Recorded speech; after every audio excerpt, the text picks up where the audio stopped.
So this is a Ruston Hornsby AP from around about 1931.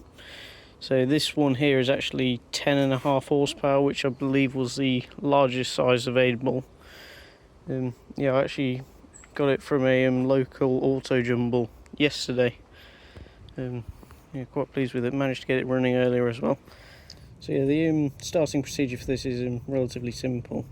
It's got this, as you can see there's like a raised lug on that sort of cam there, and then you've got sort of an adjustable follower, so you put in that position to actually sort of halve the compression when turning it over, which is quite helpful because yeah, it's virtually impossible to turn over without that.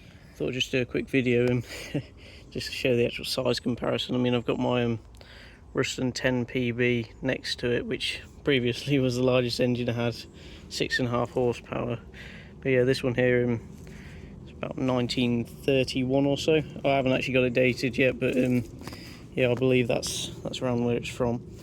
Jason Tysoe, he's also got a video on one of these that he's had, done a bit more of a sort of in-depth talk on the history of them, sort of the different types with the different magnetos. So what he said is actually this is a relatively late one because it's got the Wico EK magneto